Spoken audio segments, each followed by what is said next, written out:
The bells won't stop tolling. They've been ringing for 3 weeks straight, and now even the bell ringers are dead at their posts.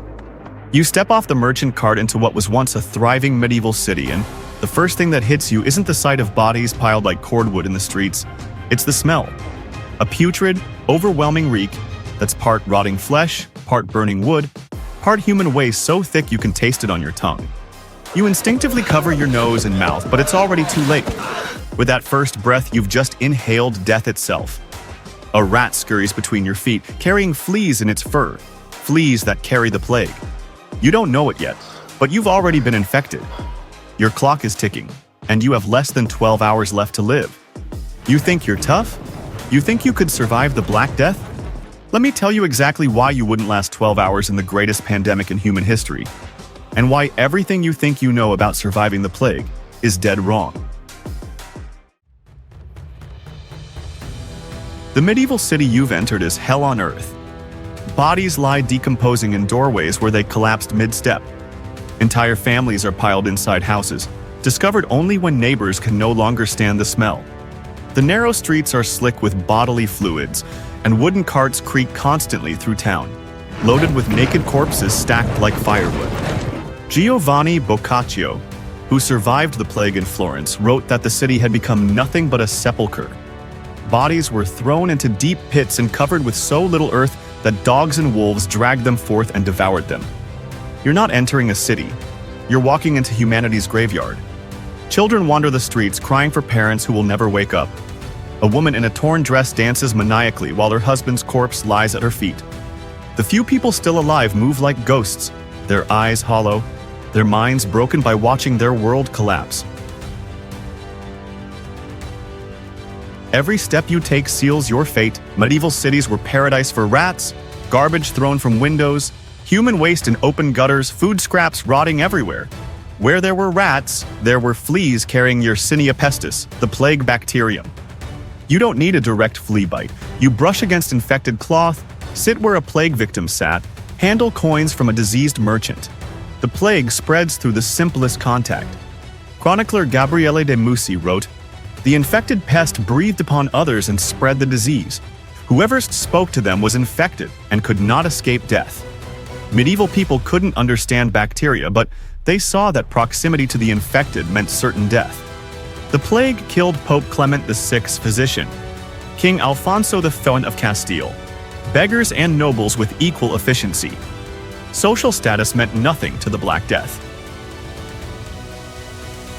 6 hours after infection, your body rebels. It starts with headache, body aches, fever that makes you alternate between burning heat and violent shivering. You're desperately thirsty, but medieval water is contaminated with human waste. By hour 8, you notice a small, hard swelling in your armpit. This bubo will grow to apple size within hours, turning black and purple, filled with blood and pus. Medieval physician Guy de Chauliac wrote, "They were hard and dry, and most of those who had them died." Your heart races as blood pressure drops. You're entering septic shock. Bacteria multiply in your bloodstream, releasing toxins that cause blood vessels to leak. Your skin turns gray with dark spots where vessels burst internally. The fever climbs higher. You hallucinate, seeing dead relatives, demons, weeping angels. Your speech becomes incoherent. You can't keep food down, and severe diarrhea leaves you dehydrated. You're dying, and nothing can save you. This isn't just individual death. This is civilizational collapse in real time. Entire professions have vanished. No bakers, blacksmiths, carpenters, or priests remain because they're all dead. Plague? Doctors in bird-like masks move through streets like death harbingers. They're not there to cure you. They confirm you're dying and record your death. Their beaks are stuffed with herbs because they believe bad air causes plague. They have no antibiotics, no understanding of bacteria. Pregnant women die alone in labor. The elderly die from neglect. No one's left to care for them. The church has been devastated. Entire monasteries lie empty. Surviving priests refuse last rites, terrified of infection. Bodies pile faster than burial is possible. Mass graves overflow with hundreds of corpses. The dead are covered with lime and burned, filling the air with nauseating smoke of burning human flesh. Think you'll escape to the countryside? Thousands tried, only spreading plague faster. Rural villages were completely wiped out, fields left unharvested. Manor houses became tombs for noble families. Religious pilgrimages became super-spreader events. Flagellants who whipped themselves died when wounds became infected. Monasteries became death traps. Their tradition of caring for the sick ensured everyone died once plague entered. Even isolation couldn't guarantee safety. Plague traveled with merchants, refugees, even birds carrying infected fleas. Milan tried walling up infected houses with families inside. Everyone was sealed in to die. Even this brutality couldn't stop the spread. By hour 12, you're a walking corpse.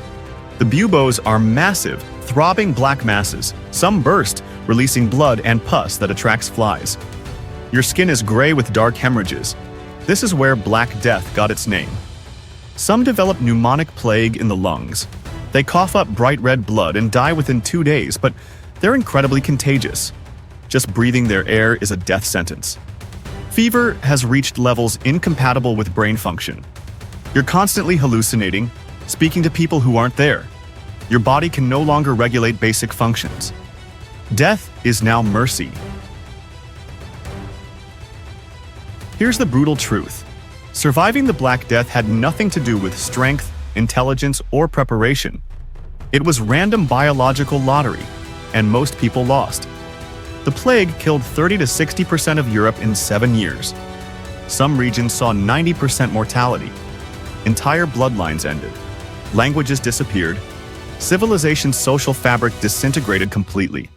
Some survived through genetic mutations providing resistance. They couldn't have known, earned, or planned for this. Others lived through geographical coincidence, wind patterns, or random chance encounters. Kings died while servants lived.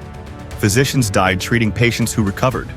Saints and sinners filled the same graves. Survival wasn't about virtue. It was microscopic chance between immune systems and bacteria. So no, you wouldn't survive 12 hours during the Black Death. Not because you lacked courage, but because courage was irrelevant. The plague proved human civilization remains terrifyingly fragile against pandemic disease. Next time you take antibiotics, wash hands, or drink clean water. Remember, you're using technologies that could have saved millions of medieval lives. We haven't conquered disease. We've learned to manage it better. That's a sobering reminder how quickly our modern world could collapse. If you want more terrifying truths about civilization's fragility throughout history, subscribe and hit that notification bell. Human history is filled with nightmares that make the Black Death look like a gentle introduction to what our species can survive and what it cannot.